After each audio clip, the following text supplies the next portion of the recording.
วันนี้ก็ได้บวชมันเน้นตนเนาะบวชเน้นอายมันก็ซื้อว่าตนน้องมันก็ซื้อว่าตนโอ้ยมันบ่มีสมองบ่พอกับแม่มันเนี่ยตั้งซื้อยังคือกันแหละน้องมันซื้อว่าต้นน้ำซั่นอายมันซื้อว่าต้นหยังต้นซื่อๆซั่นต้นดินซะไป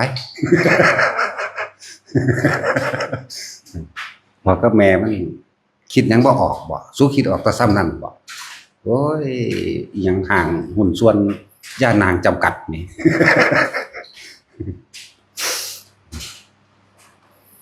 มันก็มีสื่อสำคัญอยู่ดอกคือโบราณนั่นแหละ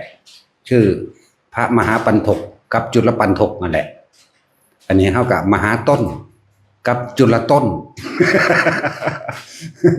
จุลต้นกับจุลแปลว่าน้องเลยเป็นสั้นๆเลยจุลต้น ต้นดินต้นน้ำก็ว่าไปมันคิดออกสำนันบ่พอกับแม่มันบักหามเอ้ยมึงก็สั่งซื้อไม่บ่ได้บ่เลย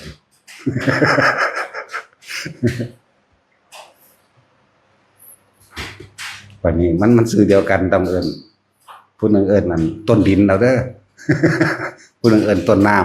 ำมันกันแล้วต้นดินกับต้นน้ำบัดนี้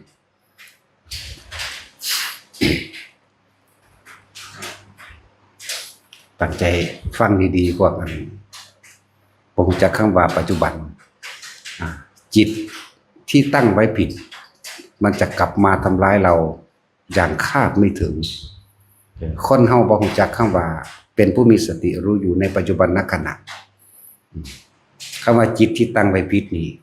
หมายถึงว่าจิตมีที่ตั้งก็คือไปคิดไปวาดหวังอนาคตไว้แล้วในเดือนหน้าหรืออาทิตย์หน้านี่เอิ้นว่าไปตั้งเอาไว้แล้วจึงเรียกว่าจิตมีที่ตั้งไปตั้งไว้ว่าจะทำอย่างนั้นอย่างนี้จะทำสิ่งนี้จะทำการนั้นจะเดินเรื่องไปแบบนี้แบบนั้นแบบนั้นแบบนี้เรียกว่าเป็นจิตที่ตั้งไว้ผิดมันจะไปตั้งไว้กับตัณหาและอุปาทานจากว่ามันไปตั้งไว้แล้วกับความอยากอุปาทานคือความยึดนั่นที่ไปตั้งว่าสิเฮ็ดแบบนั้นสิเฮ็ดแบบนี้แต่ว่าบ่รู้คุณค่าของคำว่าปัจจุบันขณะปัจจุบันรู้สึกตัวจิตหนึ่งสมาธิจิตตั้งมั่นหรือทรงฌานเจริญฌานด้วยอารมณ์อันเป็นอุเบกขาจิตที่เป็นหนึ่งนี่คืออันเดียวกันทั้งเบิดเป็นความรู้สึกที่อยู่ในกายเฮาอันเดียวกันทั้งเบิดเพียงแต่เว้าหลายๆศัพท์นี่เพื่อให้เกิดความเข้าใจว่าจะไปวาดฝันอย่าไปคาดคะเนอย่าไปคิดนึกไตร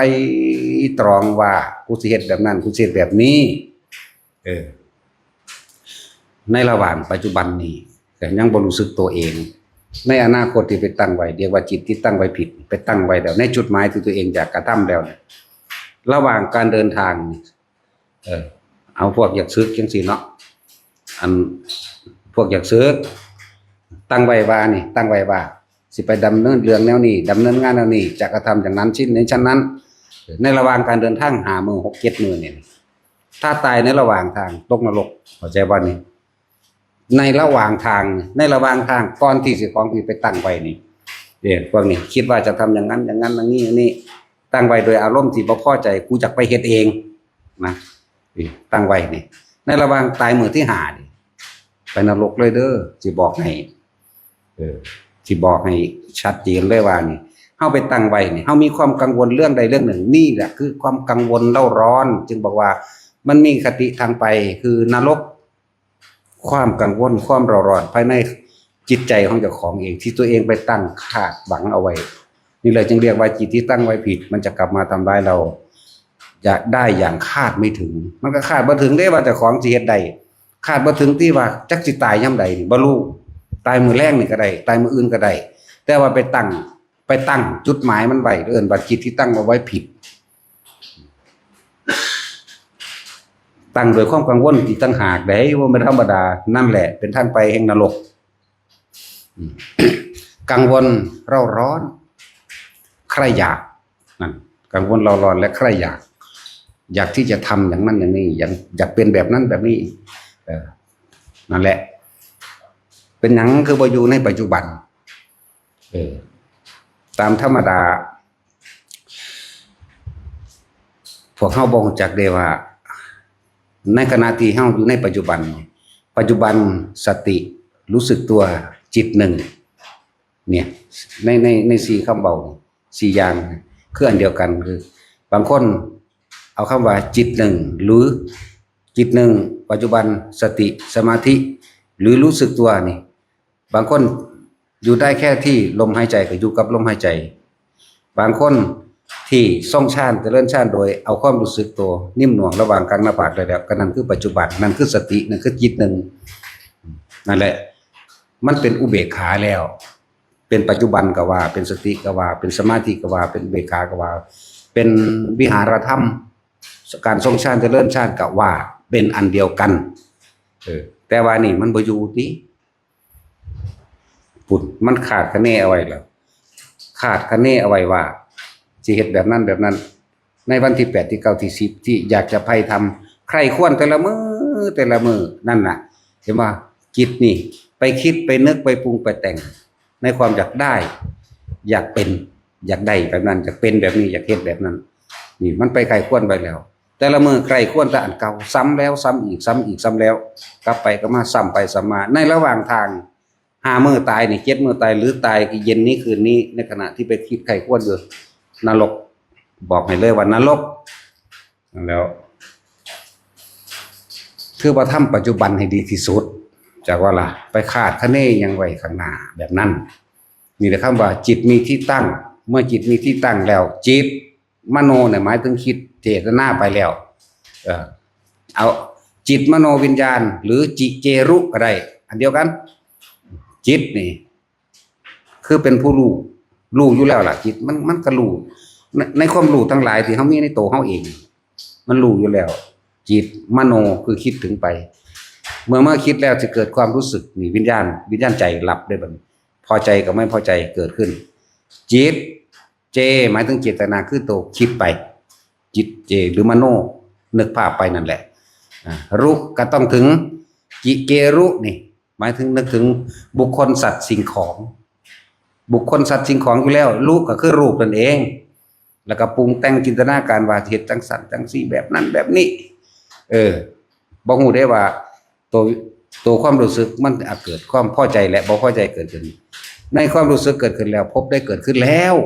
พบเกิดขึ้นบ่ทันได้ตายบ่แม่นตายแล้วจังไปพบนั้นพบนี้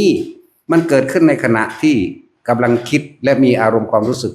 พอใจและไม่พอใจนี่บ่ตายปุ๊บไปเลยไปตามอารมณ์ความรู้สึกที่พอใจและไม่พอใจนั่นเองพอใจแบบโลกอบายภูมิคือเก่าหรือไม่พอใจเนี่ยนรกอย่างเดียวเลยนรกอย่างเดียวถ้าคำว่าไม่พอใจเรื่องใดก็ช่างนั่นแหละอารมณ์ความรู้สึกที่ไม่พอใจนรกหรือว่าพวกจักซื้อคือหลวงตาจุกจังสิหาแต่เหตุผลมาอ้างผมสิไปคุมงานถ้าลูกเขยผมรับงานใดเหมางานใดผมสิไปดูแลจังสั่นจังซี่นี่เรียกว่าคิดนึกปรุงแต่งในรูปร่างลักษณะนี่แหละจิเจรุก็ดีว่าย่านเขาเฮ็ดบ่ดีย่านเฮ็ดบ่ได้สารพัดเรียกว่าล่ะจังสั่นอีกอันนึงสายันกังวลในเรื่องใดเรื่องหนึ่งนั่นแหละไอ้กังวลไอ้คิดอยู่นั่นแหละจักบ่ล่ะวันสิไปนรกเป็นงั้นคือว่าอยู่ซื่อๆในปัจจุบันของเจ้าของโลดนะไปนับมือไว้ล่ะถ้ามันตายก่อนมือสิไปสินั่นเลยซะมันสิไปนรกนี่แหละว่าจิตที่ตั้งไว้ผิดมันจะกลับมาทำร้ายเราอย่างคาดไม่ถึงเพราะตั้งไว้แบบนี้เป็นการตั้งไว้ด้วยความกังวลมันญาติหลวงพ่อไปศึกได้บัดนี้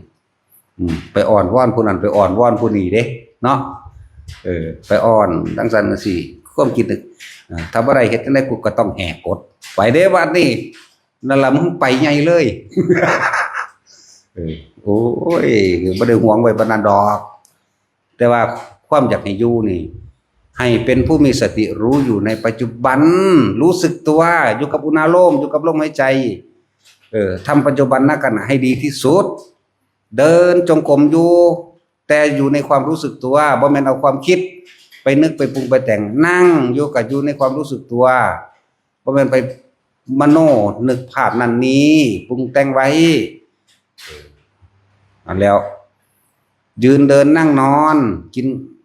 เข่าอยู่กับให้มันส่งอยู่ในกินเข่านี่ให้มีรู้สึกตัวเหมือนเดิมนี่กินเข่าอยู่กับพุ่นโอ้ยแต่กูเฮ็ดจังไดเนาะเอาบัดนี้เนาะลูกกูชีวิตบ่เนาะไหวบ่เนาะอันนั้นอันนี้นี่เห็นบ่มันไปแล้วนั่นเรียกว่าจิตที่ตั้งเอาไว้ผิดมันไปทางนรกไปทางเปรตไปทางเดรัจฉานจักบ่นี่ไอ้การตั้งไว้แบบนี้ถ้าจิตตั้งเอาไว้โดยสัมมาทิฏฐิขนาดนั้นมันยังเกิดอยู่แล้วนะจักว่าล่ะตั้งเอาไว้โดยสัมมาทิฏฐิสมมติเท่านี้แม้นว่ามีจิตใจ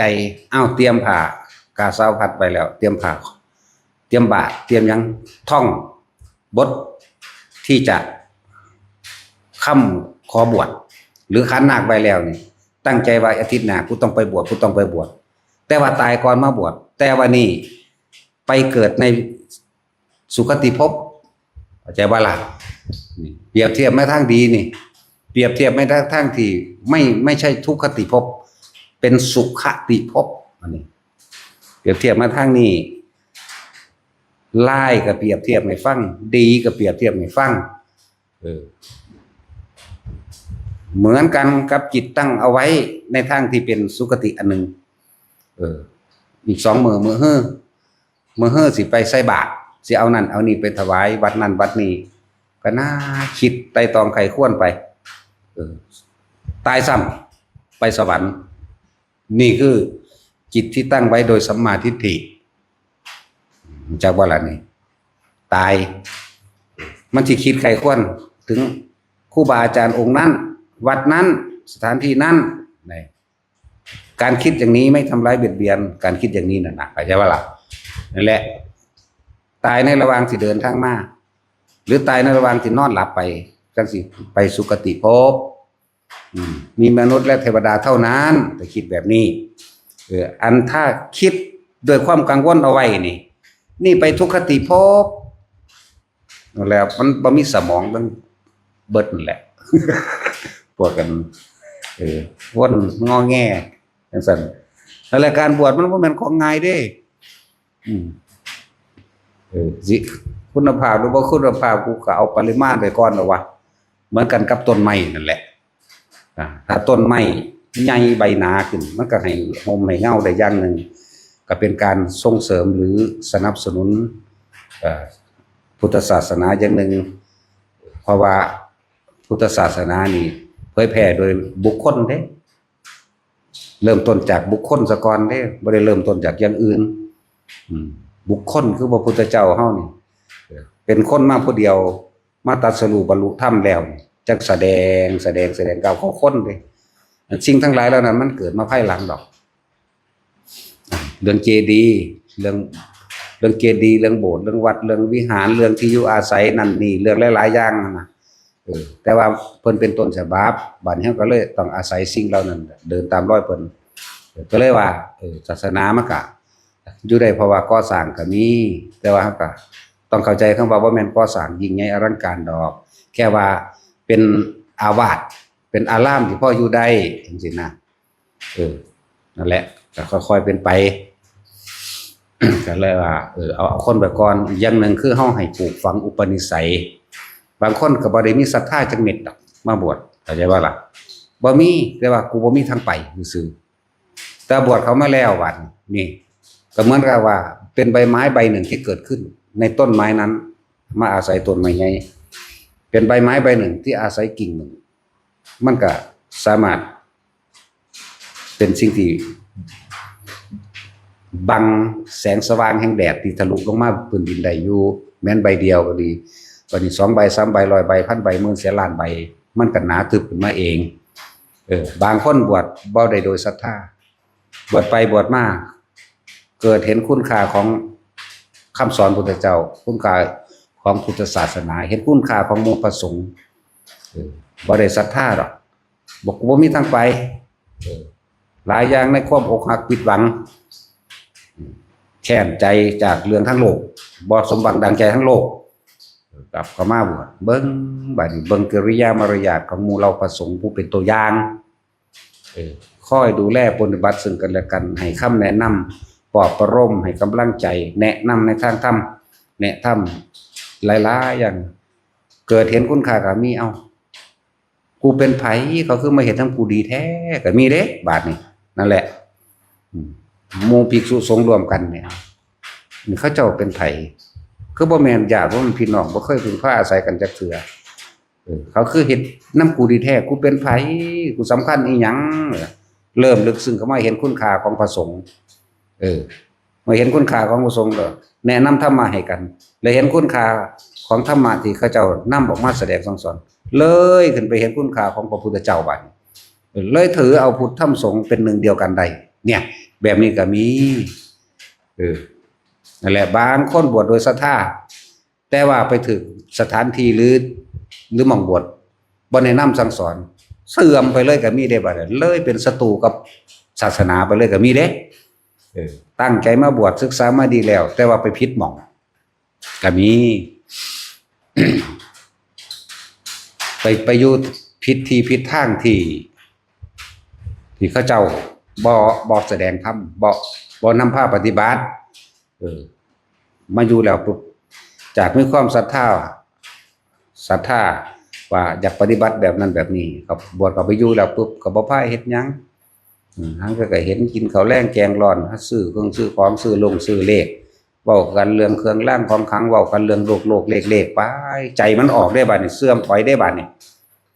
มันเท่านี้บ่บักกูอ่านในหนังสือคือแบบนั้นแบบนี้เนาะได้บัดนี้อันนี้ไปถามพระผู้ใหญ่ภิกษุผู้เป็นเจ้าอาวาสหรือผู้เฒ่าๆแน่ถามเฮ้ยบักปฏิภาณนี่มันเป็นเรื่องเขาตัวซื่อดอกอยู่เพียงสิละอันนั้นก็เว้าไปทั้งนั้นได้บัดนี้หรือว่าสิแม่นน้อเด้เพราะความทั้งต่ำมันเร็วปัญญาทั้งต่ำความเห็นทั้งต่ำบอกว่าปัญญาทั้งต่ำมีความคิดเห็นทั้งต่ำรวดเร็วมากนั่นแล้วทั้งสั้นแล้วเบิดศรัทธาสึกออกมาเกิดกลายเป็นศัตรูกับพุทธศาสนากับพระสงฆ์ทั่วไปเลยเข้าใจว่าทั้งหมดนี้มันจะเหมือนกันหมดก็มีเด้แต่กูก็เคยบวชมาเหมือนกันนั่นแหละมึงอย่ามาพูดเลยว่าเด้จังสี่กูบวชทั้ง3 ปี4 ปีบวชแล้วมึงรู้จักภาวนาบ่นี่อันนั้นแหละก็บ่โทษหยังใดๆทั้งสิ้นเพราะตัวเองนั่นน่ะสังสมมาผิดเองสังสมมาผิดเองจึงเข้าผิดหม่องเข้าผิดที่เข้าผิดทางเข้าผิดเวลานั่นแหละจังว่ามันต้องอธิบายให้หลายๆคนที่เข้าใจบางคนก็ศรัทธาแต่ว่าก็เสื่อมศรัทธาเลยเกิดกลายเป็นว่าพุทธศาสนาเหมือนกันหมดบางคนบ่ศรัทธาแต่ว่าบวชเข้ามา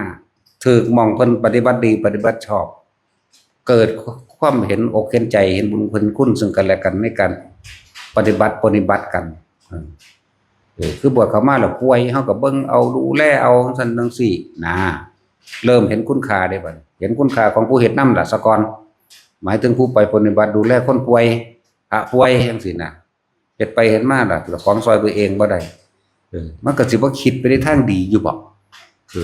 จังซั่นแหละบวชไม่ได้บวชโดยศรัทธาแต่ว่าเมื่อเขามาคลุกคลีกับ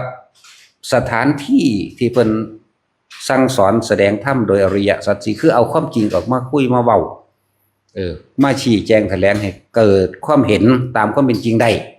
เกิดศรัทธาตั้งมั่นยิ่งกว่าเก่าอีกบรรลุธรรมก็มีนั่นแหละว่ายังก็บ่แน่แต่ว่าที่นี่แน่ให้พวกเฮาน่ะเข้าใจในคำว่าปัจจุบันขณะให้เข้าใจคำว่าปัจจุบันจงทำปัจจุบันให้ดีเถิดส่วนอนาคตนั่นน่ะถ้าเหตุมันดีในปัจจุบันอนาคตมันก็ดีเองดอกถ้าพูดถึงเรื่องโลกเรื่องความร่ำความรวยความมีชื่อเสียงโด่งดังทั้งโลกพ่อบ่เป็นจบบ่เป็นสุดบ่เป็น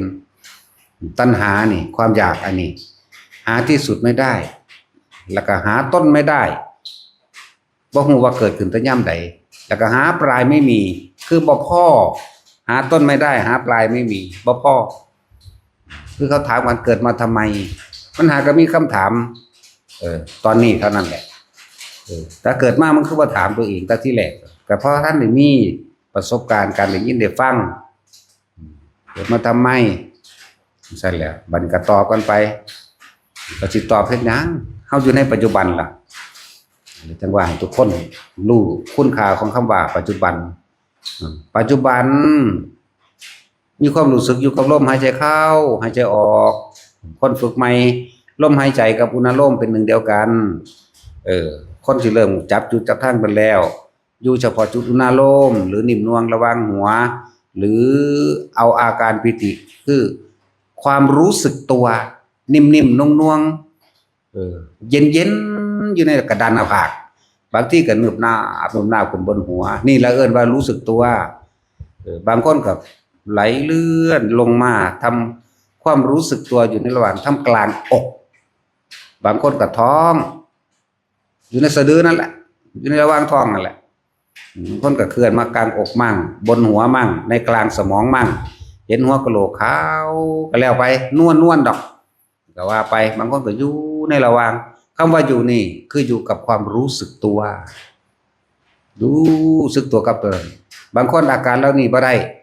ลมหายใจนั่นแหละเป็นความรู้สึกตัวนี่คือปัจจุบันในขณะนี้จิตหนึ่งก็ใช่สติก็ใช่ปัจจุบันขณะก็ใช่เป็นสมาธิก็ใช่ทั้งหมดนี่เป็นการทรงฌานเจริญฌานเป็นพิเพ่งอยู่ในฌานก็ใช่แม้ชั่วขณะหนึ่งก็ได้นั่นแหละจังหวะผู้ใดเป็นผู้มีสติรู้อยู่กับลมหายใจเข้าออกอันนี้พระพุทธเจ้าคนบอกไว้สั้นๆหนึ่งเด้แม้ชั่วขณะหนึ่งเราก็กล่าวว่าเป็นผู้ไม่ห่างจากฌาน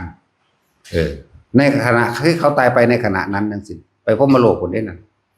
ทรงฌานเลิกอยู่ในปัจจุบันก็ว่านี่นะจะกล่าวไปยัยกับผู้ทำให้บ่อยผู้ทำให้มากนี่ไหมจะกล่าวไปยัยกับผู้ทำให้บ่อยผู้ทำให้มากแค่ชั่วขณะลัดข้อมือเดียวนี่ไหมเราก็กล่าวว่าเป็นผู้ไม่ห่างจากฌานเนี่ยแม้นเขาตายสิ้นใจในขณะนั้นหรือหลังออกจากนิดหนึ่งยังมี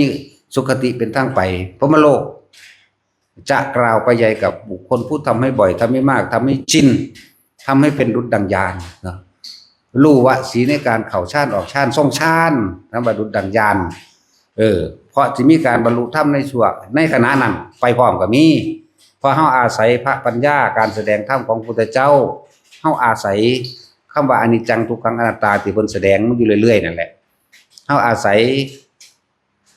สิ่งที่เพิ่นนำออกมาบอกมาสอนเฮาอาศัยเหตุอาศัยปัจจัยหรือปฏิจจสมุปปนธรรมหรือปัจจัยการที่พระเจ้าแสดงไว้แล้วปัจจัยปัจจัยการคือเหตุและปัจจัยทั้งหลายให้สัตว์เกิดอวิชชาปัจจยสังขารสังขารปัจจยวิญญาณังนี่สัตว์เกิดแบบนี้อวิชชายาตเววะอาเสสายวิราคะนิโรโทนี่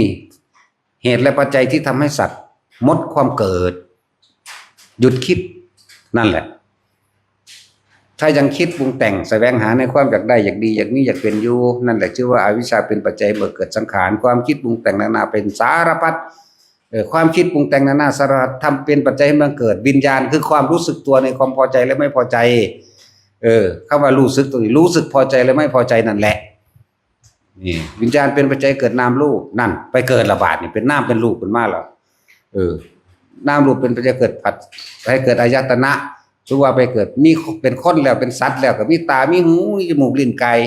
อายตนะทั้งหลายเนี่ยเป็นเหตุเป็นปัจจัยเกิดผัสสะเห็นแล้วก็มักเลยเห็นแล้วก็พอใจเลยก็มีบ่พอใจเลยก็มีที่ว่าสิอยู่กลางๆเป็นอยู่บ่เป็นเขาว่าอุเบกขาเวทนานี่โอ้ยอยากว่าหายากล่ะคนเฮาสิอยู่อุเบกขาได้ตอนนอนหลับบ่ฝันเท่านั้นแหละสุขที่สุดของคนการเกิดมาก็คือตอนที่นอนหลับนอกนั้นบ่มีสุขดอกจะทุกข์กับทุกข์เท่านั้นอันแล้วเวทนาเป็นปัจจัยให้บังเกิดตัณหาคือความอยากตัวบัด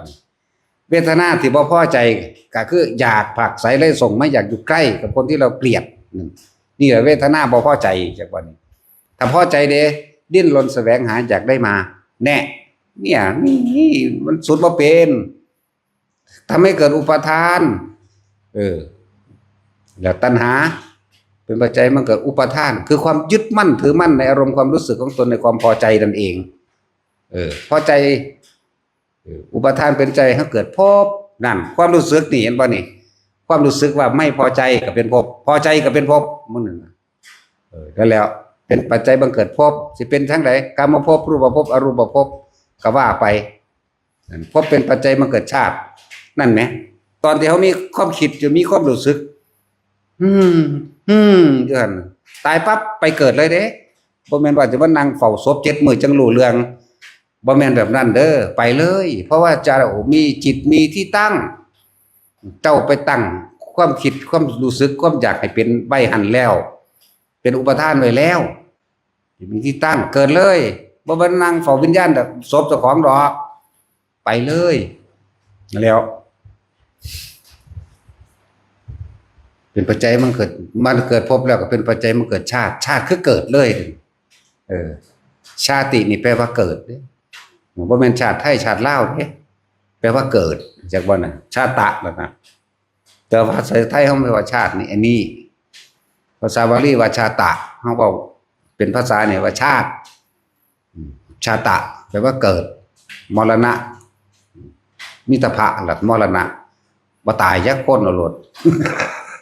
บ่ตายจักองค์เนาะแต่สิมีแต่มรณภาพมรณะรูปก็บ่ว่าปัดก็ว่าเท่านั้นรูปเท่านี้รูปอยู่ปัดตายมากก็ว่ามรณะรูปกันบ่ว่ามรณภาพว่าซั่นจังมันไปทายไปสิจังได๋รูปภาพพวกกันนั่นแหละเมื่อชาติคือการเกิดไปแล้วนี่ชรามรณะนั่นเห็นบ่เกิดแล้วต้องแก่นี่เห็นบ่ชราคือชรามรณะบ่ว่าแก่ซ้ำแหมชาติชรามรณะโศกปริเทวทุกข์โศกเศร้าเสียใจอาลัยอาวรณ์นั่นแหละโศกปริเทวทุกข์นั่นสารพัดอย่างเทวะ2สารพัดอย่างในความสับสนนั่นเด้อโศกปริเทวทุกขโทมนัสสุปายาสามีแต่โทมนัสขัดใจทั้งนั้นเลยโทมนัสก็ขัดใจนั่นแหละบ่มีใครอยากป่วยบ่มีใครอยากตายเอิ้นว่าโทมนัสสุปายาสานี่เหตุและปัจจัยทั้งหลายให้สัตว์ทั้งหลายเวียนว่ายตายเกิดและเหตุและปัจจัยสัตว์ทั้งหลายบ่เกิดเด้อซั่นเป็นจังไดล่ะอวิชชายตเววะอเสสะวิราคะนิโรโธนี่เป็นหยังถ้าเป็นผู้มีสติรู้อยู่ในปัจจุบันรู้สึกตัวรู้เท่าทันความคิดแล้วนี่อวิชชายตเววะนี่คือมันรู้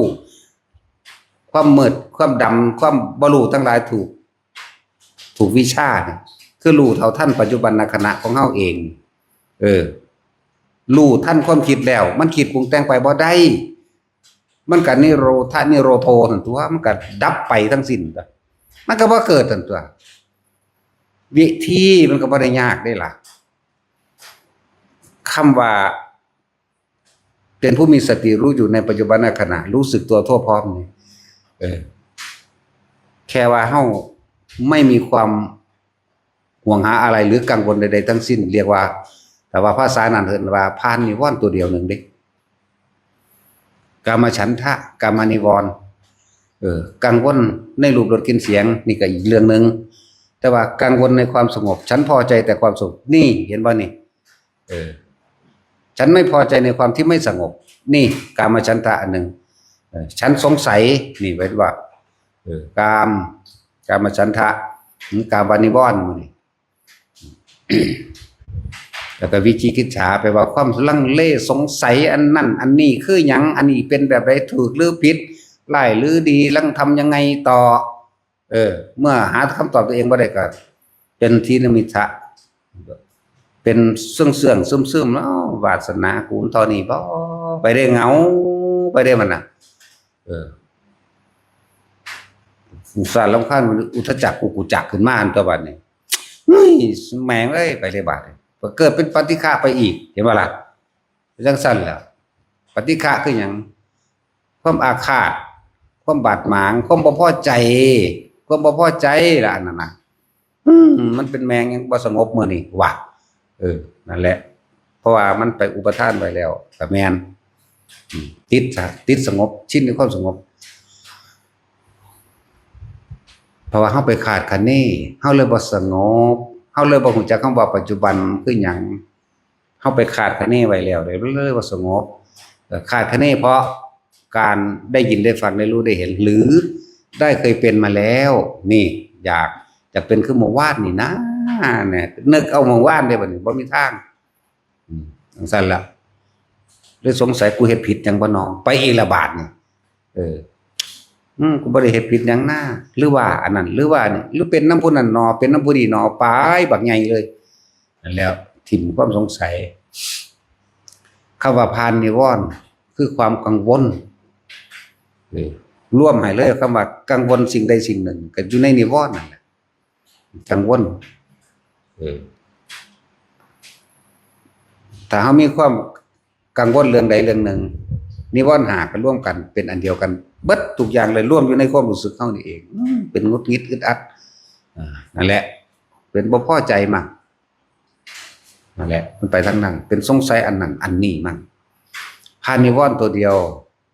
โดยว่าต้องไปคาดคะเนถึงความสงบหรือไม่สงบก็ช่างอาจจะว่าสงบก็บ่ต้องไปสนใจอยากใดบ่สงบก็บ่ต้องไปสนใจอยากใดปล่อยวางความคิดออกแล้วมีสตินึกเข้ามาถึงลมหายใจแค่นี้เองถ้าคนจับจุดได้แล้วอย่างว่าคนจับจุดได้แล้วอุณหภูมิขึ้นปุ๊บก็อยู่ในความรู้สึกตัวนั่นแหละมันสงบแล้วเด้นั่นอย่าไปคาดเอาต้องเห็นนั่นเห็นนี่รู้นั่นดูนี่ขาดปุ๊บคิดปุ๊บออกเลยบ่เป็นปัจจุบันบ่เป็นสติบ่เป็นรู้สึกโตบ่เป็นสมาธิบ่เป็นตั้งมั่นจิตบ่ตั้งมั่นอยู่ในความรู้สึกโตสมาธิก็ดีรู้สึกตัวนี่แหละสมาธิก็ดีอยู่ในฌานเพ่งอยู่ในฌานก็เอาความรู้สึกตัวนี้แหละมาเป็นตัวรับประกันยืนยันตนเองถ้าบ่มีความรู้สึกตัวนี่คิดปั๊บโหลดเมื่อกี้กูคิดถึงไผนี่มันสิจับความคิดได้เองดอกบาดนี้เมื่อกี้กูคิดถึงผู้นั้นเรื่องนั้นนี่มันก็เริ่มทันนั่นตัวบัดนี้กลับมาใหม่กลับมาลมหายใจปั๊บอุณหภูมิขึ้นปั๊บถ้าคนที่คล่องแล้วว่ายากดอกเหลือบตาลงย่างกลมๆไปในจากนั้นมันน่วงขึ้นเลยก็อยู่ในความรู้สึกตัวนั่นแหละเป็นปัจจุบันนั่นแหละเป็นสตินั่นแหละเป็นสมาธินั่นแหละเป็นฌานนั่นแหละเป็นจิตหนึ่งจิตตั้งมั่นคือแค่อยู่ในแค่ความรู้สึกตัวเท่านี้แหละแม้นสิ่งใดๆจะเกิดขึ้นเรียกว่าสภาวะแห่งความรู้สึกตัวอันอื่นที่แทรกซ้อนขึ้นหรือว่าเฮานี่อยู่กับลมหายใจและอุณหภูมิได้แล้วหรือบางคนอยู่เฉพาะลมหายใจหรือบางคนอยู่ในอุณหภูมิบางคนอยู่ในความรู้สึกทั้งหัวหนึบหนาบบางคนอยู่ในความรู้สึกตรงกลางระหว่างท่ามกลางอกมันเย็นลึกมันเย็นนิ่มมันเป็นความรู้สึกที่บ่มีความรู้สึกอย่างหนึ่งบัดนี้คำว่าสภาวะที่เกิดขึ้นกับร่างกายเฮาบางที่อันอื่นแทรกแต่ว่าจะไปคิดน้ำอันแทรกบางทีร่างกายโยกนี่เอานี่ผู้น่วงอยู่หน้าผากเอาร่างกายโยกก็รู้โยจากว่าล่ะบ่แม่นคือเป็นแนวนี้บ่แม่นไปคิดหาเหตุผลกับมันเฮาต้องบ่มีเหตุผลกับเกิดความสงสัยก็บ่เกิดขึ้นได้แต่ว่ารู้สึกโตซื่อๆบางทีมันโยกแบบนี้บางทีมันก็โยกหน้าโยกหลังบัดนี้บางทีก็หมุนให้ใส่ความรู้สึกหยุดความรู้สึกในการโยกใส่ได้แต่เอาความรู้สึกตัวนี้เป็นตัวกลางไว้ตั้งจิตเป็นกลางไว้อย่างมันกลางก็คืออุเบกขาก็คือกลางก็เอาความรู้สึกตัวนี่เป็นกลางไว้เป็นปัจจุบันไว้เป็นสติไว้เป็นฐานที่ตั้งแห่งจิตเป็นฐานที่ตั้งแห่งความรู้สึกนี่เว้านี่ความหมายเดียวนึงเด้นี่ความรู้สึกเดียวนึงเด้นี่เว้าคนละศัพท์ซื่อเพื่อให้เกิดความเข้าใจนะนี่โยกก็รู้แล้วก็ใส่ความรู้สึกหยุดบางทีคนลุกตั้งแต่ขามาพุ่นตั้งแต่ตีนมาพุ่นวืดขึ้นก็บ่ต้องไปสนใจว่ามันคือหยังผิดหรือถูกร้ายหรือดีรู้สึกเฉยๆปล่อยไปความรู้สึกอย่างนี้มันบ่แซ่อยู่เลยเด้นั่นแหละอนิจจังนั่นแหละอนัตตาเกิดดับไปพร้อมถ้าเฮาบ่คิดเลย เปลี่ยนใหม่ไปเรื่อยเรื่อยเรื่อยถ้าเฮาคิดมันสิลังเฮาไว้บ่ให้เฮาตั้งมั่นบ่ให้เฮาว่างจักบ่ให้เฮาว่างความปล่อยวางคือไม่นำสิ่งต่างๆเข้ามาคิดถ้ายังคิดอยู่ไม่ใช่ปล่อยวางมันสิลังเฮาไว้เลยโยกสั่นสายไปนี่บ้างค่ะถ้าว่าโยกจังซี่เพิ่นเอิ้นภารณาปิติโยกหน้าโยกดังทั้งที่อุณโลมก็เกิดนี่เด้อหรือสายไปข้างซ้ายก่อนหรืออาจจะหมุนๆเนิบนาบซ่าๆเรียกว่าภารณาปิติแต่ว่าเฮาสิจับจุดความรู้สึกตัวเดียวที่อยู่กลางหน้าผากเฮานี่เท่านั้นขนลุกพร้อมกันทั่วตัวเลยก็มีค่อยๆล่ามขึ้นมาจากขาก็มีเครื่องโตก็มีเฉพาะกะงอนทั้งงอนก็มีเฉพาะข้างนี่ก็มีแต่ว่าอย่าต้องแทรกซ้อนใดทั้งสิ้นมันสิท่วมความรู้สึกอยู่นี่แต่ว่าเมื่อมันหายไปแล้วความรู้สึกตรงกลางหน้าผากหรืออยู่หัวกระซางก็จะคงอยู่เหมือนเดิมนั่นมันเกิดดับสภาวะอันนั้นปรากฏสภาวะอันนั้นเกิดดับแล้วเพราะว่าเฮาบ่ดึงเข้ามาคิดแต่เฮาสิรู้โดยบ่ต้องเว้าหยังเลยก็ได้โดยบ่ต้องไปคิดหยังเลยก็ได้เวลาทำให้มากทำให้บ่อยทำให้ชินน่ะก็คือทำแบบนี้มันก็ทำให้ดุจดังญาณน่ะมันสิเป็นความรู้ของมันเอาเองนี่แหละเอิ้นว่ารู้ก็ดีรู้ต่อมาแม่น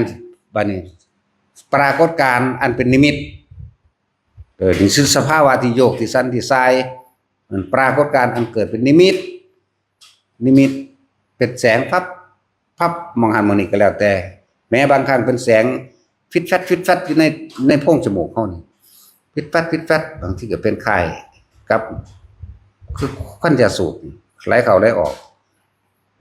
บางที่ไข้เฮาอธิบายบางคนก็เทียบว่าเป็นขึ้นน้ำไหลเข้าไหลออกบางทีก็ฟิตฟัดบางทีก็เป็นแสงไฟฟิตฟัดนิดหน่อยดอกลิดลัดแสงประกายลิดลัดอยู่นี่นะก็บ่ต้องไปสนใจตัวนี้นำเข้ามาคิดให้รู้สึกตัวอยู่ตรงนี้อย่างเดียว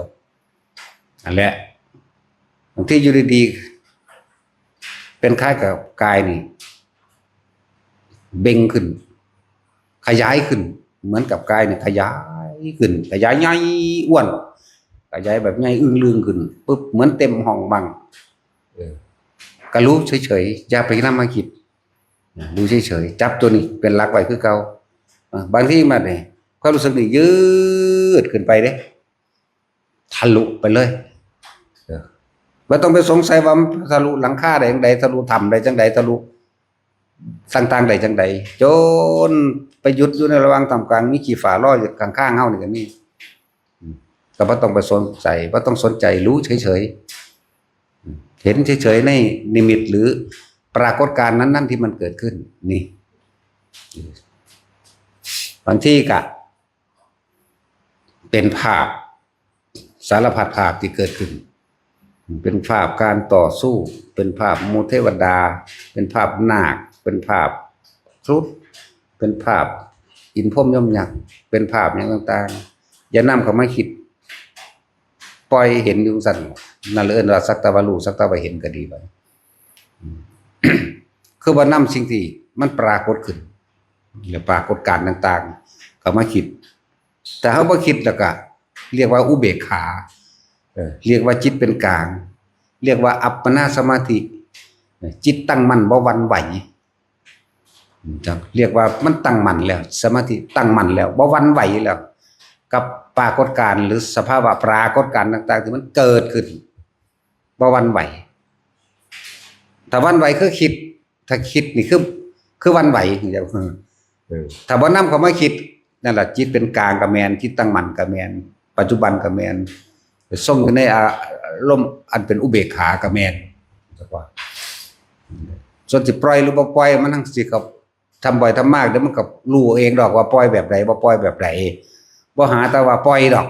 ตัวเองผู้ปฏิบัติเองสิรู้เอาเองก็ยังเว้าแนะให้อยู่ว่าปล่อยวางคือไม่นำสภาวะและปรากฏการณ์ต่างๆที่มันเกิดขึ้นเข้ามาคิดถ้าคิดไม่ใช่ปล่อยถ้าคิดว่ากูตัดกิเลสทั้งสั่นทั้งสี่ตัดอะไรอย่างนั้นต้องวางอย่างนี้ต้องละสักยะที่ต้องแบบนี้ไม่ใช่เลยนักเก่าๆอีกนั่นแหละนี่คืออันที่อันซื้อว่ามันอ้วนมันโป่งมันลอยขึ้น สื่อภาษาบาลีมันชื่อว่าอุพงคาปิติจากว่าล่ะสื่อมันชื่อว่าจังซี่คนที่เข้าถึงความรู้สึกนี่คือคนที่ปฏิบัติเท่านั้นคนที่เอาตัวเองออกจากหมู่ออกจากความคิดเรื่องราวต่างๆได้เท่านั้นจังสิรู้ได้เอิ้นว่าปฏิบัติคนที่อยู่กับลมหายใจคนที่อยู่กับอุณาโลมเท่านั้นจึงเอิ้นว่าปฏิบัตินอกนั้นอ่านมานี่อ่านเบิดโลกก็ช่างเด้อสิอ่านหนังสือตำรามาเบิดโลกหรือว่าผู้มีความรู้ผู้มีปัญญาพร่ำสอนเพียงใดก็ช่างเหมือนกับว่าถ้าเฮาบ่ปฏิบัติแล้วเหมือนกับว่าไม่มีอะไรเกิดขึ้นไม่มีอะไรเลยอาจารย์ว่านี่บ่มีความหมายใดๆทั้งสิ้นเป็นโมฆะแต่ว่าคนที่ปฏิบัติจริงๆนี่ต่างหากจะเป็นความรู้ของเฮาเองแต่ว่านั่นแหละว่าทุกอย่างเฮาสิรู้ได้โดยประสบการณ์เฮาเองเลยบ่แม่นไปรู้โดยอ่านตำรามาจากการได้อ่านตำราหรือผู้มีปัญญาพร่ำสอนหยังมากก็แล้วแต่เป็นแค่ความรู้จำถ้าเฮาลงมือปฏิบัติทำตามที่เขาสอนมาอันสภาวะปรากฏการณ์อันแหละจังสิเป็นของจริงของเฮาเองนั่นแหละจังว่าให้ทุกคนพิสูจน์ด้วยตนเองบ่แม่นไปเชื่อผู้อื่นผู้เชื่อผู้อื่นก็ได้คำตอบเพื่อสิไปตอบคำถามเพื่อสิถกเถียงพร้อมต่างหากเพื่อสิเอาความคิดเห็นเป็นไงมั่งจากสิ่งที่ได้ยินได้ฟังมั่งตามความพอใจของเจ้าของมั่งแล้วก็เกิดอารมณ์ความรู้สึกพอใจไม่พอใจนั่นแหละอัตตาตัวตนก็คือความรู้สึกที่พอใจและไม่พอใจนั่นแหละต้องเฮ็ดไปเนี่ยเว้าถึงสภาวะหรือปรากฏการณ์ของอุปงคาปิติคือกายลอยขึ้นมั่งใหญ่เบ่งขึ้นมั่งพูดถึงบางครั้งคือเฮาตกจากหม่องที่สูงหัวใจหักป๊าบเหมือนตาพะโบในภาษาเขาเรียกว่าจิตตกภวังค์ภวังค์ภวะก็แปลว่าพบพบนั่นเป็นพบกลางๆมันมืดๆอยู่กูบ่ฮู้ไปไสคือกันน่ะเลยภวังค์บ่ต้องไปสนใจมันดอกอันนี้จังซั่นมันก็เศร้าดอกบ่ตกอยู่ซั่นเลยดอกแน่เห็นบ่เกิดดับคราวเดียวนี่ถ้าเฮาเข้าใจตัวคำว่าเกิดกับดับเข้าใจว่าเป็นอนิจจังเป็นอนัตตาถ้าบ่เข้าใจอนิจจังอนัตตาเป็นของเกิดดับพร้อมๆกันนี่ทุกเกิดทันทีถ้าบ่ได้สนใจเลยอนัตตาว่างขาดจากความเห็นในว่างจากความเห็นใดๆทั้งสิ้นเลยว่าอนัตตาจริงๆน่ะคือว่างขาดจากความเห็นว่าเป็นของเจ้าของมั่งว่างจากความเห็นว่าเป็นความรู้สึกเจ้าของมั่งว่างขาดจากความเห็นในสิ่งที่เห็นมั่งในสิ่งที่ปรากฏการณ์ว่างจากความเห็นในสภาวะและปรากฏการณ์ในตนที่มันเกิดกับตัวเองมันนี่ก็ว่าอนัตตาจริงๆมันน่ะคือไม่มีความรู้สึกในความพอใจและไม่พอใจนี่เองมันสิว่างเอาเองมันแม่นเฮาว่างที่เป็นเอาเองจากประสบการณ์ที่เฮาทำให้บ่อยทำให้ชินนี่เองเนี่ยนั่นแหละเป็น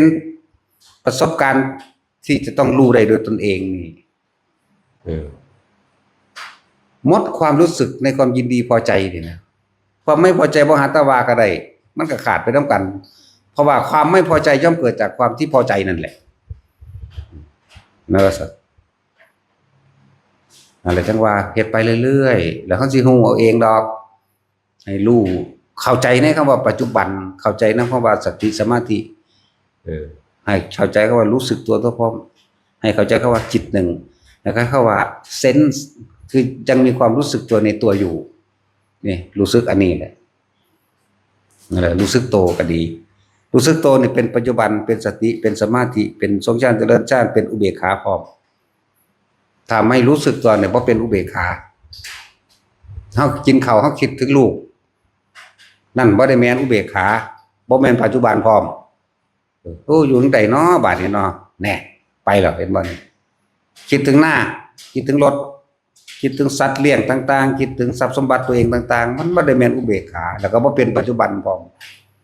จนแต่เป็นอดีตว่างไปสู่อนาคตว่าอย่างนั้นอย่างนี้ซื่อแล้วก็ให้ฝึกหัดตัวเองความรู้ใดๆทั้งสิ้นที่พวกเขาได้ยินจากตำราหรือถือผู้มีปัญญาพร่ำสอนบ่ได้มีความหมายกับสิ่งที่เฮาประสบเองเด้เฮาประสบเองพี่เด้จังสิมีความหมายกับเฮาเองถึงขณะนั้นเฮาต้อง เข้าใจคำว่าอนิจจังทุกขังอนัตตาพร้อมแล้วเขาต้องเข้าใจเหตุและปัจจัยถ้าไม่สัตว์เกิดและถ้าไม่สัตว์ตายแล้วก็ทำให้สัตว์บ่เกิดแล้วก็บ่มาตายอีกพร้อมนี่หัวใจมันอยู่นี่นึงดอกอันในแนวทางแห่งความหลุดพ้นหรือพ้นออกจากความไม่ว่าแต่เกิดก็ดีบ่ต้องมีความรู้ยังมากมายขนาดนั้นก็ได้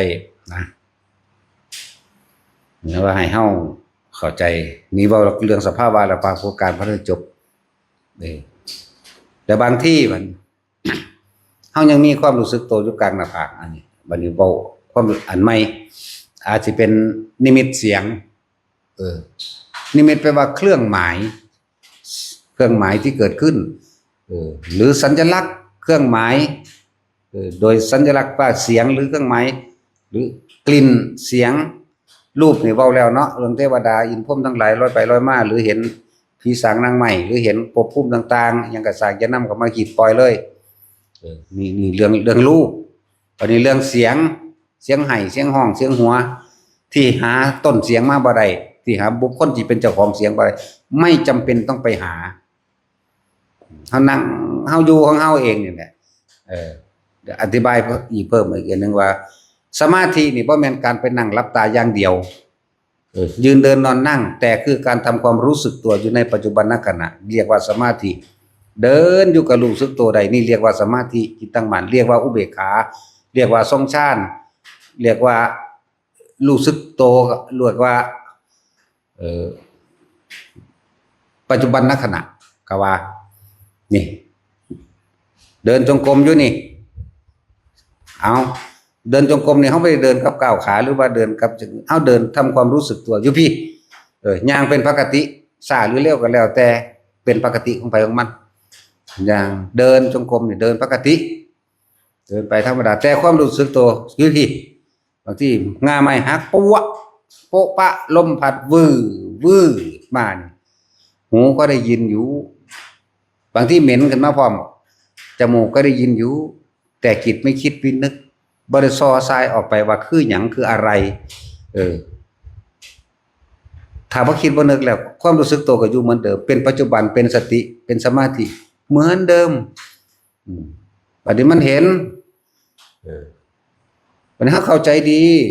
ว่างาไม้หักโปะปะลงมาแล้วเฮาก็เห็นว่าเป็นภาพที่บ่งามคือเปรตยังไงเป็นเปรตห้อยขาลงมาห้อยขาแล้วย้อนแขนพร้อมเตอเสะลงมาก็เห็นก็ฮู้แต่เฮาบ่คิดแล้วกล้าก็ไม่มีกลัวก็ไม่มีเหลือแต่อุเบกขาเหมือนเดิมใช่ป่ะกล้าก็บ่มีกลัวก็บ่มีเพราะว่ามันบ่คิดบ่นึกกล้าและกลัวความรู้สึกที่พอใจหรือไม่พอใจเกิดขึ้นไม่ได้ถ้าบ่คิดบ่นึกถ้าคิดนึกกล้าและกลัวเกิดขึ้นทันทีบ่เป็นอุเบกขาบ่จิตเป็นกลางนี่นั่นแหละอันนี้เว้าจากจิตของเป็นเองด้วยสุดได้ซ้ำไปนี่บ่ได้ไปเว้าเรื่องของผู้อื่นดอกแต่สิเว้าเรื่องความรู้สึกต่างๆแนวหมู่นี้เฮาบ่แม่นเขาเฮาบ่ไปรู้แจ้งนำเขาเฮาบ่แม่นความรู้สึกเขาเฮาบ่แม่นความคิดเขาอันนี้เราเว้าออกมาจากสิ่งตัวเองเป็นพร้อมนี่เทียบใส่กับตำราเพื่อบ่ให้ขัดแย้งกันแต่ก็บ่ขัดแย้งกันจริงๆแต่ว่านี่คือความรู้ที่มันเป็นมาความจริงที่เฮาผ่านพบมาหักปวะแม่เนาสิเงยหน้าเบิ่งบ่เงยหน้าเบิ่งแต่ดูโดยไม่ได้คิดมันเป็นสัญชาตญาณธรรมดาย่างก้มธรรมดาย่างก้มก็บ่รู้ว่ามันหังเห็นทั้งๆที่บ่แม่นไฟส่องไปหามันบ่มีไฟบ่มีหยังแต่ว่าหามันหังเห็นชัดเจนชัดแจ้งดีย้อนขาแล้วก็ไกวตัวเองตรวจโสดมาปลายผมมันฟาดเข้าสำตัวฟาดปัวอยู่หั่นรู้สึกได้อีกต่างหากแต่ว่าบ่คิดหยังนั่นแหละรู้สึกได้อีกมันเลยเป็นกลางมันเลยเป็นปล่อยว่างก็ว่าเพราะว่ามันบ่คิดมันบ่นึกแต่ความรู้สึกที่ว่ามันมาสัมผัสในกายเฮานี่ก็ฮู้หัวเราะบัดนี้ไปแล้วบัดแล้วแต่มึงสิว่าไปหัวเราะบ่โดนบ่นานมันก็หายไปเนี่ยเกิดดับนั่นแหละตัดสิเข้าใจคำว่าเกิดดับ หายไปบัดนี้เสียงไห้มาแต่ไกลๆพุ่นก็มีบัดนี้โอ้ยหวนเหลือเกินเฮาสิไปหยังโอ้ยตะเล็ดโดนเนาะเนี่ยก็บ่คิดความรู้สึกก็อยู่ในกายเหมือนเดิมตัวเป็นอุเบกขาเหมือนเดิมตัวก็บ่คิดเสียงก้อมลูกเสียงแอวเสียงลูกแอวอยากกินนมหรือหยังก็บ่รู้นำมันละอันเพราะตอนนั้นมันบ่คิดมันบ่เว้าไม่ซื่อๆเด้นี่เสียงโอกันเสียงกล่อมเพลงกล่อมลูกมีเบิดคำว่ากลางนี่คือไม่คิดคำว่าอุเบกขานี่คือไม่คิดแต่คำว่าปล่อยว่างคือไม่คิดนั่นแหละมันปล่อยของมันไปแล้วเฮาบ่ได้เป็นผู้ปล่อยแต่ว่าเฮาบ่คิดซื่อๆนั่นแหละโอ้ยมันหลายกระดอตั้งแต่ว่ามานี่เดินจงกรมอยู่ปากถ้ำอุ้มลูกเอาจักอยู่เอาลูกน้อยมาอุ้มใส่นี่เอาจักเบิ่งเฮาย่างไปย่างมาเบิ่งอยู่หั่นแหละบ่โดนมานานมันก็หายดอกแน่ก็แค่นั้นบ่แซ่อยู่เดี๋ยวนี้โอ้ยแต่มันแช่อยู่เดี๋ยวนี้เบิดดีอยู่นี่บ่อยู่ดอกนี่แตกนี่เบิดแล้วมันหลายแบบวาบให้พวกนี้เบิ่งจักเทื่อได้น่าสูมันบ่มาดอกมันมีใหญ่กว่านั้นอีกอยู่นี่จักว่าล่ะนั่นแหละนี่คือเว้าเปรียบเทียบให้ฟังเด้เรียกว่าแสดงความเห็นแสดงความคิดเห็นซื่อๆได้ให้ฟังอยู่เดี๋ยวนี้ส่วนที่เชื่อหรือไม่เชื่อไม่ได้เกี่ยวกับเราเชื่อก็ช่างบ่ได้ผลกับเราไม่เชื่อก็ช่างบ่ได้ผลกับเราแล้วแต่เฮ็ดบ่เฮ็ดก็สร้างเข้าใจบ่นี่ให้แต่ว่าเฮาเว้าให้ฟังซื่อเชื่อหรือบ่เชื่อก็สร้างเด้ไปเฮ็ดเอาเองหรือบ่เฮ็ดก็ตามนั่นไปหั่นแหละจังว่าหลายแบบหลายอย่าง บางทีเฮาขึ้นไปพกไว้นั่งห่างนี่คือนี่สัมผัสลมนี่สัมตัวพัดลมนี่เป็นแสงเบื้อนกันกับอีเกิงดวงจันทร์เต็มดวงลอยเข้ามาใกล้สิเดมือใส่จังสิก็จับบ่ได้มันก็ลอยออกโดยสัญชาตญาณปกติมันก็จับมันเดมือใส่แต่ว่าความคิดบ่คิดเด้มันเดมือสิเอาจังซี่มันก็ลอยออกไปห่างไปไกลๆแล้วก็คอยวืดก็มาอีกก็เฮ็ดมือจังซี่ว่าจังสิมามันก็บ่มาแต่ว่าตอนนั้นบ่ได้คิดแต่ว่ามันแสดงไปของมันเองกายนี่จักว่าล่ะเดมือไปมันก็เดเอาเองโดยบ่ได้คิดบ่ได้สั่งมันเดมันเป็นเอาเองแบบนั้นก็มีและหลายแบบบางทีก็อยู่ไกลๆปลายไม้จะเว้ามานี่บ่แม่นนั่งหลับตาลืมตาตลอดบ่แม่นนั่งหลับตาบ่ได้แบบนี้บ่ได้เคร่งเครียดกับท่ามันนั่งธรรมดานั่งแล้วแต่ปวดขาลู่เปลี่ยนท่าเลยบ่ปล่อยให้ปวดดอกเฮ็ดจังได๋มันก็บ่สู้ดอกเรื่องร่างกายอันนี้ธรรมชาติของมันต้องปวดธรรมชาติของมันต้องเป็นแบบนั้นเฮาจะไปกุมฝืนมันเฮ็ดหยังพี่เฮาคุมจิตเฮาพี่สิบ่ดีกว่าบ่นั่นแหละจังว่าอีกนั่งนี่ก็บ่แม่นว่านั่งสมาธิเด้ก็นั่งย้อนขาอยู่ธรรมดาทั้งแต่ก็นั่งคัดสมาธิขึ้นมาเอาขาหนึ่งเอาขาขวากายขาซ้ายมาไกลๆนั่งเล่นไปจังซี่ธรรมดานี่แต่ว่าความรู้สึกตัวบ่เคยออกจากนี้อันนี้เว้าเปรียบเทียบว่าบ่เคยออกจากกระดานหน้าผากเฮานี่เย็นนิ่มน่วงลึกๆอยู่ในนี้ถ้าสิเว้าตามเป็นจริงแล้วบางทีมันก็ขึ้นหัวบางทีก็ลงกลางสมองบางทีมันก็อิ่มเอิบเต็มหน้าอกพี่ก็อยู่จังซี่เคลื่อนไปเคลื่อนมาเคลื่อนมาเคลื่อนไปแต่เฮาอยู่แค่ในความรู้สึกตัวขึ้นไปลงมาขึ้นไปแล้วแต่มันอันอื่นๆก็ปรากฏขึ้นบัดนั่นแหละเป็นยุงสั่นเป็นว่ารูปรสกลิ่นเสียงต่างๆที่มันเกิดขึ้นเฮาบ่ได้สนใจเลยคือเฮาบ่เอามาคิดนั่นแหละเอิ้นว่าทำความรู้สึกตัวอยู่ในตัวเองได้นี่เป็นอุเบกขาแล้วเป็นการปล่อยออกแล้วล่ะเป็นการปล่อยว่างแล้วโดยบ่ได้คิดว่าปล่อยพร้อมนะเป็นสมาธิเป็นจิตตั้งมั่นในฐานที่ตั้งแห่งจิตกัดนี่แหละรู้สึกตัวอยู่ในหม่องนี้เฮาใส่ศัพท์เพื่อให้เกิดความเข้าใจเน้นย้ำต่อย้ำให้มันเข้าใจหนักแน่นกว่าเก่า อุณาโลมก็ว่าแล้วจิตตั้งมั่นในฐานที่ตั้งแห่งจิตในความรู้สึกตัวหม่องนี้เด้อหม่องนี้เด้อก็ว่าแล้วเพื่อจะให้ทุกคนพิสูจน์ตัวเองว่าอันนี้บ่เอิ้นว่าสมาธิอันนี้บ่ทรงฌานอันนี้บ่ปิติอันนี้บ่นะเน้นย้ำให้แต่ละคนรู้สึกตัวเองแล้วก็ให้เข้าใจในศัพท์พร้อมในภาษาพร้อมเฮาบ่เว้าบาลีมีผู้ใดมาสนใจพอปานใดดอกบาลีนั่นน่ะแต่นักเรียนบาลีแท้ๆก็ยังบ่ได้ไปสนใจไปปฏิบัติเพิ่นสิเอาหยังมาเว้าก็เว้าไปตามความคาดคะเนเอาเองบ่คือพวกเขาเจ้าเข้าป่าเ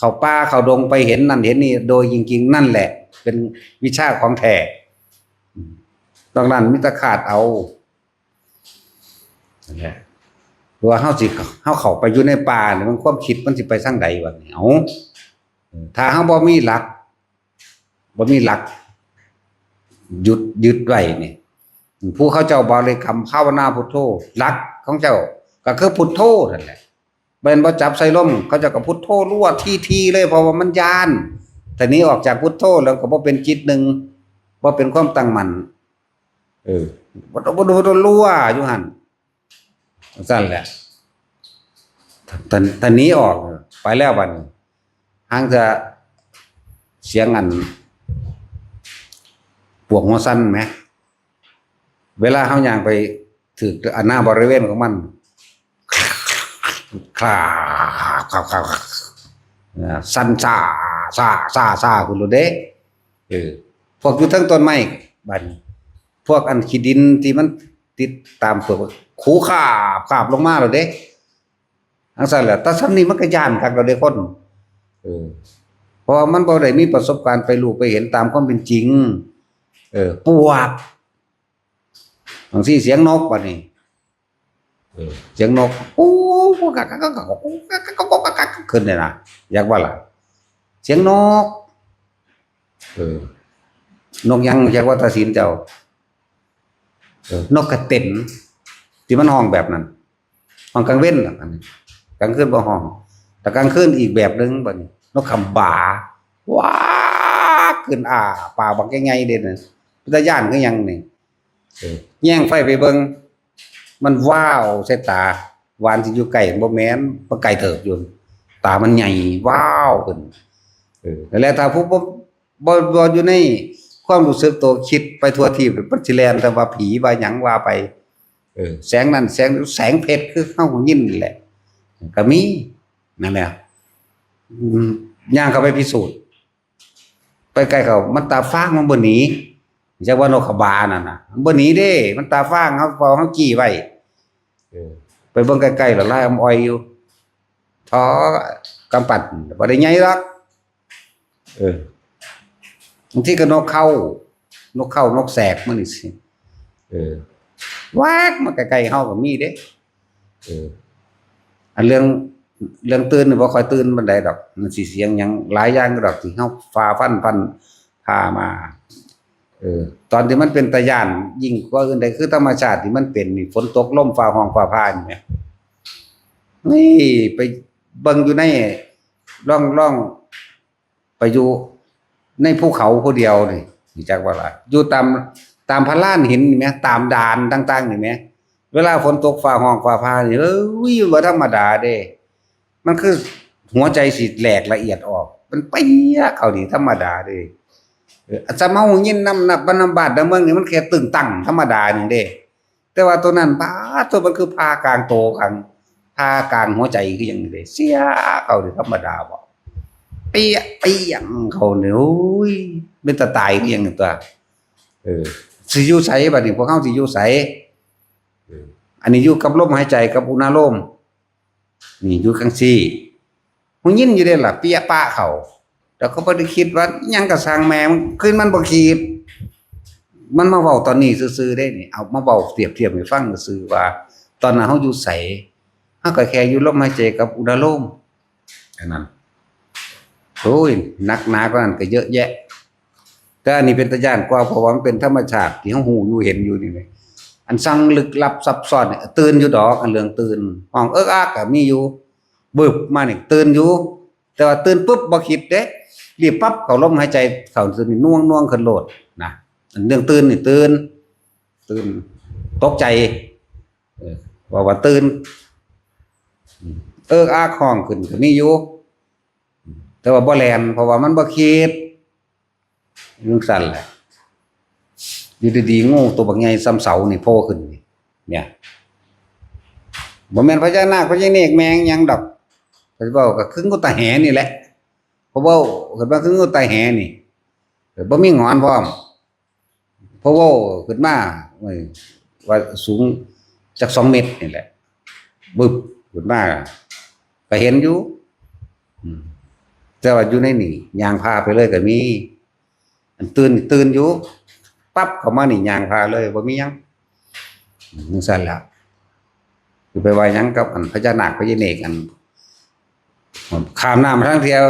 เห็นดำอึบๆอยู่ยางแมงเหยียบไปเลยพุ่นแล้วยังมีว่าถ้าข้ามน้ำแล้วข้ามฮอดหิวพุ่นย่างไปเลยย่างใส่บักอันนี้แหละจังซั่นล่ะมันมีเบิดกว่านี้อีกมีเยอะแยะมากมายอันแนวจังสัตว์แต่ว่าผมบ่ได้สนใจเรื่องปาฏิหาริย์ต่างๆซื่อๆจักให้คนรู้ปัจจุบันอยากให้คนรู้อยากให้ทุกคนรู้จักคำว่าปัจจุบันขณะนี่แหละนี่เรียกว่าสภาวะและปรากฏการณ์ต่างๆอันเกิดขึ้นจากรู้หมายถึงเทวดาอินพรหมเห็นรถรถอีหยังรถแห่งธรรมนี่เด้รถแห่งธรรมเบ้ยมันได้เข้าถึงนะแม่มันเข้าถึงจิตเข้าถึงใจเข้าถึงความรู้สึกแท้ๆอันกลิ่นโดยภายนอกหรือเหม็นหรือหอมก็สร้างมีอยู่ดอกอันกลิ่นหอมๆดอกไม้ดอกมุนท่าต่างๆดอกกินตปาตีดอกหยังดอกหวานดินมื้อนี้มีทุกอย่างนั่นแหละหอมก็มีเหม็นไปทางซากศพซากสัตว์เหม็นกว่านั้นอีกก็มีจักแม่นหยังดอกก็มีกลิ่นเสียงเสียงนี่มันเป็นของปกติเป็นประจำบางที่คือเขาสะบัดผ่ายางที่มันดังกว่าขากนะปึ๊ดอยู่ข้างหูเฮานี่น่ะธรรมดาดังบักแห้งซ้ำบางที่ก็มีหยังปิ้วไปข้างดังเฮานี่เสียงปิ้วไปเลยเด้เดี๋ยวไปพุ่นน่ะก็มีหลายกว่านั้นคือเอางอนบักจกตีแป้นนี่ที่เว้านี่เว้าให้คนเข้าใจว่าเสียงมันดังแบบงอนบักจกตีแป้นสิเด้จริงๆเฮาอยู่นั่งอยู่ก้อนหินหมดเด้นั่งอยู่ก้อนหินอยู่พลานหินมั่งนั่งอยู่ตามที่ต่างๆเป็นดินนั่นแหละค่ะมั่งนั่งอยู่ในกฎมั่งจังซี่เด้แต่มันตั้งกันดังตื่นเรื่องตื่นแต่ปั๊บเขาล้มโลดบ่คิดต่อบ่คิดตามอยากว่าเรื่องตื่นนั่นแหละบ่คิดต่อบ่คิดตามบ่ได้สงสัยว่ามึงคือหยังเป็นหยังหลายหรือดีนั่นนี่แม้กระทั่งผีกองแกงมื้อนั่นล่ะผีกองก้อยมื้อนี่โอ้ยพ่อหลายชนิดคือหยังนี่เพียงแอวนี่คือค่อนนั่นแหละหัวแดงจีวอยอยู่ แต่แปลกประหลาดแต่ว่ามันคือมีนม6เต่าก็มี8ก็มีเด้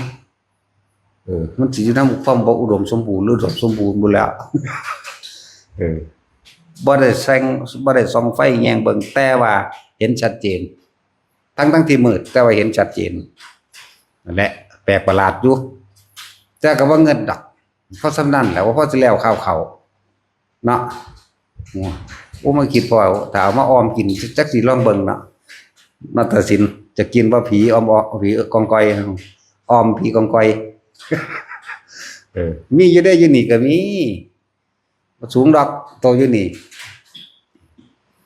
เดี๋ยวมันหากินหอยกินปูอันเสียงแป๊กนี่มันเคาะหอยกินได้นั่นแต่ปูมันที่ดึงกวาบโลดดึงเดี๋ยวมันก็ยำกินกวาดแต่ว่ามันเป็นหยังคือว่ากินขาบ่เนาะมันสิกินโตมันเด้กับเอามือจกเอาอันมันในกระดองมันนี่เนี่ยเอามือน้อยๆมันนั่นแหละจกรับโลดว้ายตะกี้กูก็มักคือกันกินกับตะมงยำควาบเด้สมน้ำหน่ายได้กินหลายแขวว่ามีกันแล้วหอย นี่อยู่ข้างที่เฮานี่แปลกๆแปลกๆอยู่แต่เฮาก็ยังไปเบิ่งมันคือบ่ญาติบ่มันก็ธรรมดามันหันหลังให้เด้กสินแงกมาเบิ่งเฮาจังซี่แล้วก็บ่ได้สนใจมึงเห็นกูบ่มีความหมายบ่ เขาอยู่แปลกๆแปลกๆหัวอันนั้นออกมาก็กินมื้อน้อยๆนึงดอกแต่คือคนนั่นแหละทำตั้งแต่บักอันนี้มันก็ยังเห็นได้เห็นได้นี่เก่งอยู่เด้ขึ้นผู้เดียวก็ได้กลางเว้น แต่กลางคืนต้องไป2 กลางคืนไป2กระปุกแต่เพิ่นเห็นก็เห็นตอนจะวาง5 โมงแรกนี้อันนี้ก็ดีมันเต้นขาเดียวเพิ่นว่ามันเป็นหยังคือมีขาเดียวโอ้พิการ รถชนมันก็ตัดออกบ้างกันหรอก มีเบิดยิ่งป่าใหญ่ยิ่งมีมหัศจรรย์หลายอย่างโตบักใหญ่ประมาณ2 เมตรนี่ก็มีขึ้นกกไม้เด้กระดึบขึ้นไปเด้ขึ้นกกไม้จักสิกกหยังแล้วไปกำเอาหึแต่เสียงว้าเขาเรียกก็เห็นตะขาปกลงมาเฮามันกินนกเงือกมันบ่คือบ่กินศพนกเงือกบ่ทิ่มศพไม้เฮาสมนกนี่บอกแรกพระขนาเฮานี่แหละเฮ้ยเอาโตมากูเนี่ยกูก็หิวคือกัน สิออมกินยามเว้นนี่แต่เห็นแต่ก่อนกลางคืนดอกพวกนี้บ่มีไฟแต่ว่าเห็นได้ชัดเจนมีคือแนวแปลกๆอยู่ทั้งที่เฮามามืดคักเด้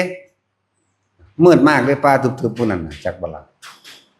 แต่ว่าบ่มีไฟแต่ว่าเห็นโตมันขึ้นกระดึบขึ้นไปมันโอบแบบกระดึบแบบนี้นะบ่แม่นตัวตาดเด้จักว่ากระดึบ แบบไตแหมแบบไตนี่นั่นแล้ว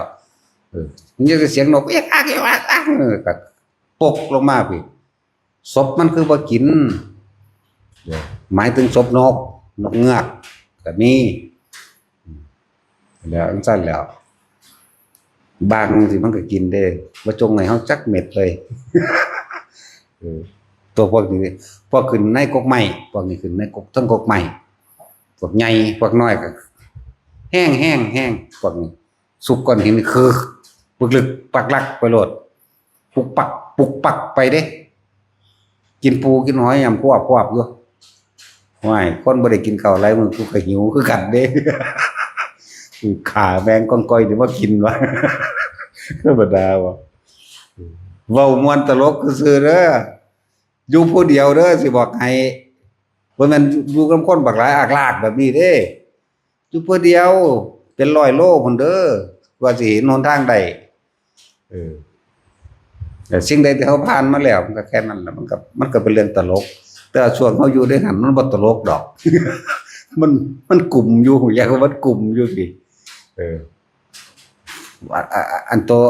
น้อยๆดอกอันโตสูงจัก90 เซนหรือเม็ดนึงนี่แหละที่มันดูดเข้ามาในอันกดเน่านั่นน่ะดูดเข้ามาเด้ก็นั่งเบิ่งอยู่คือกันนั่นแหละบ่ได้หลับตาเด้นี่ภาวนาบ่หลับตาเพราะว่าหลับตามาก่อนแล้วมีตั้งแต่ไปทางนอกเบิดบ่มีความรู้สึกโต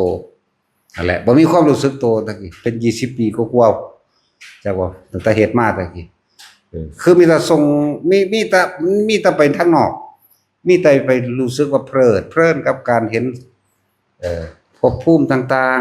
ๆเป็นเมืองบาดาลเป็นเมืองคนท่านเป็นลุกขะเทวดาไปเล่นตามเฮือนตามซ่านเขาเฮ็ดหน้าเป็นอากาศเทวดาเป็นสวรรค์สันนั้นไปจังซั่นแล้วก็ซอกแซกไปตามไปหาสัตว์ในตำราในตำนานจังซี่พวกกิเลนมันก็เห็นฮู้อยู่โอ้เป็นแบบนี้ไก่ฟ้าเป็นแบบนี้กิเลนเป็นแบบนี้แม้กระทั่งนกหัสดีเป็นแบบนี้สร้างน้ำเป็นแบบนี้เฮาเข้าใจอยู่ว่าสร้างน้ำตัวท่อโปรตีนคือแมงข้ามสำแมงข้ามก็ไปแต่ว่าท่อโปรตีนกับกระทออยู่กับมีอยู่เป็นคือเหมือนกับปลาชนิดหนึ่งสินะเอามือไปฝ้ายขึ้นมาสิก็เฮ็ดลองเบิ่งอยู่แต่ก็ปล่อยลงไปแต่เขาคือบ่ย้านเฮาแล้วเขาก็บ่ย้านอะไรจิตที่มันเป็นกลางจักว่า มันบ่มีความคิดว่าสิไปทำร้ายเบียดเบียนผู้ใดผู้หนึ่งเสียชีวิตและทรัพย์สินนี่แหละจังเว้าอยู่เรื่อยๆก็เล่นธรรมดานํกันมีผีเสื้อแปลกๆผีเสื้อคล้ายกับคนก็มีปีกเป็นผีเสื้อปีกเป็นนกก็มีที่ก็มีหลายอย่างหลายแบบงูใหญ่งูยักษ์มันก็มี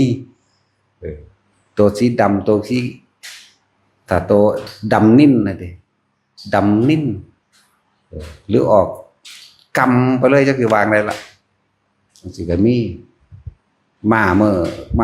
นิ่นมังกรนั่นแหละอันกิเลนเลิศกิเลนดอกตะกี้มันชินแต่ว่ากิเลนนะ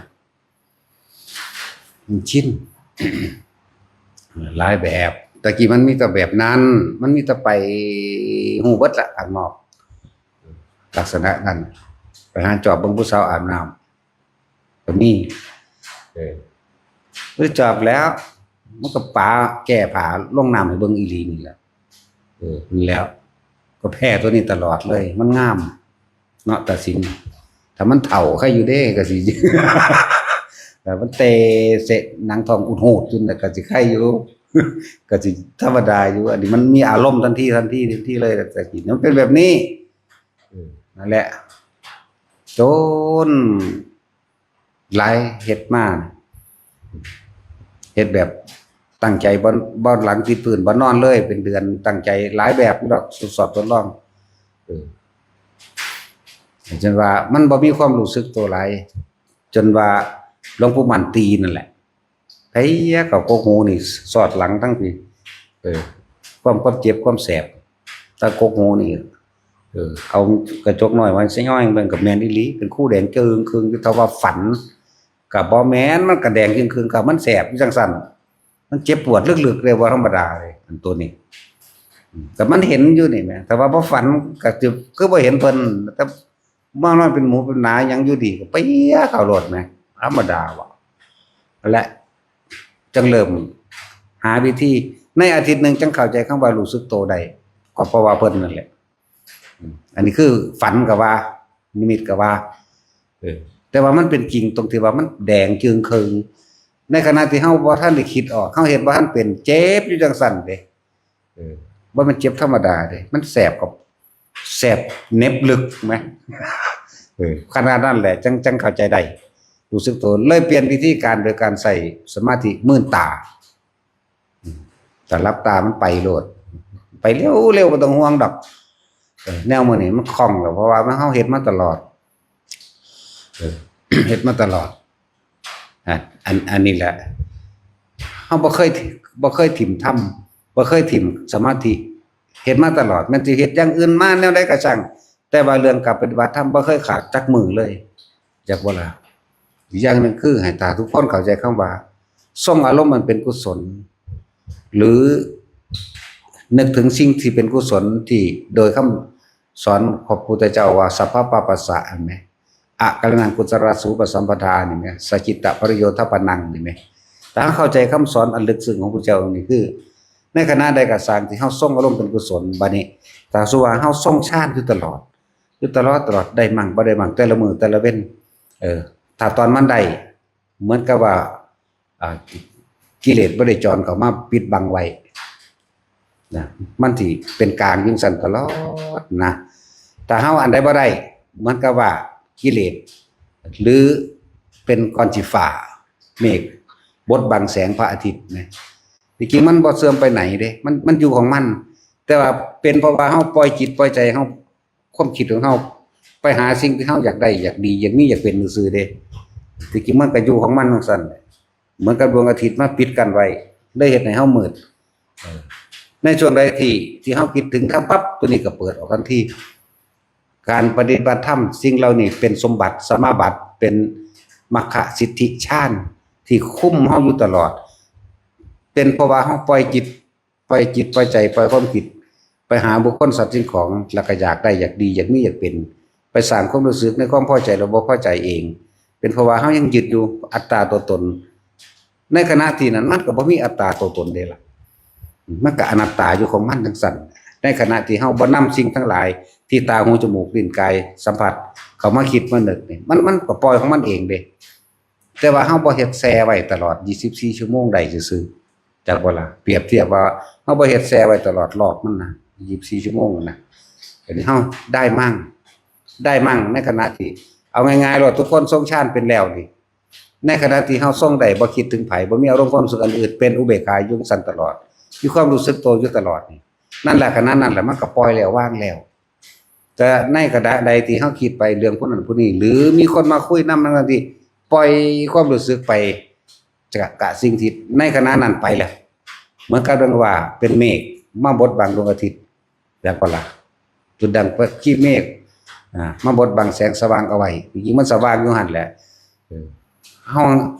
หังส่งบ่ได้ตลอด24ชั่วโมงก็ซื่อบ่เรื่องชั่วโมงบ่เพื่อเข้าใจซื่อเด้แต่มันได้แล้วมันบ่มีการบ่มีเวลาบ่มีสถานที่พร้อมเป็นอากาลิโก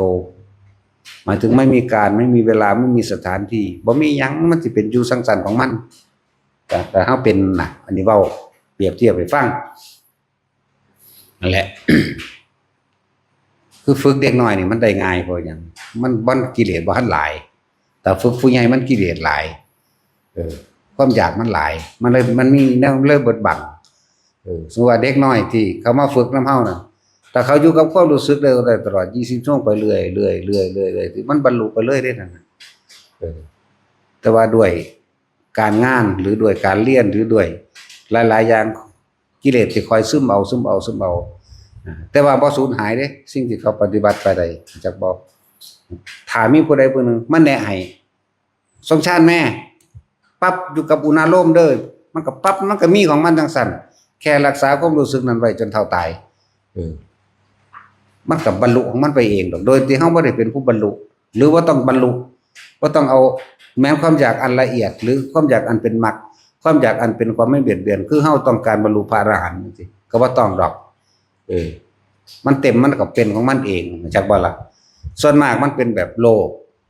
นิสัยโลภมีการคิดหน้าไต่ตองไกลควรสรุปแล้วเฮ็ดตามแล้วก็คาดหวังว่าต้องเป็นอย่างนั้นอย่างนั้นอย่างนั้นแม่นบ่ล่ะนิสัยโลภมันก็เลยมาแบบนี้แต่นิสัยธรรมต้องรู้แก่รู้สึกตัวได้บ่สูญหายไปไหนเด้อสิบอกแต่ละคนที่เฮ็ดอยู่แล้วเห็นบ่ล่ะเวลาเฮานึกเวลาเฮานึกถึงลมปั๊บหรือว่าเวลาเฮาย่างกลมๆไปโดยบ่ได้คิดหยังมันก็ขึ้นมาโลดเด้ล่ะแต่ว่าเวลาใดที่เฮาคิดออกไปนี่มันก็หายออกเลยเด้ความเป็นอุเบกขาความเป็นสติความเป็นสมาธิความเป็นปัจจุบันเข้าใจบ่ล่ะมันมีอยู่ง่ายๆนึงแต่เฮาน่ะอยู่ที่ว่าการรักษาสมาธิที่จริงก็เกิดขึ้นได้ง่ายที่มันอยากที่มันเป็นหยังมันบ่รักษาได้ตลอดเวลาซื่อๆบ่ล่ะนั่นแหละศีลบ่ต้องไปคำนึงถึงก็ได้ดอกตอนนี้พอเฮาอยู่แล้วเฮาบ่ไปฆ่าไผอยู่แล้วศีลสมาธิและปัญญาเกิดขึ้นได้พร้อมกันเบิดนั่นแหละคำว่าเกิดดับนี่ก็เว้าอยู่ตลอดก็เห็นอยู่มันบ่แซ่อยู่ตลอดจักหน่อยคือเฮาพวกนี้จักหน่อยก็หนีจากกันนี่แหมบ่แม่นหนีจากกันตายเด้นี่จักหน่อยนี่แหละเอาสมาทานนี่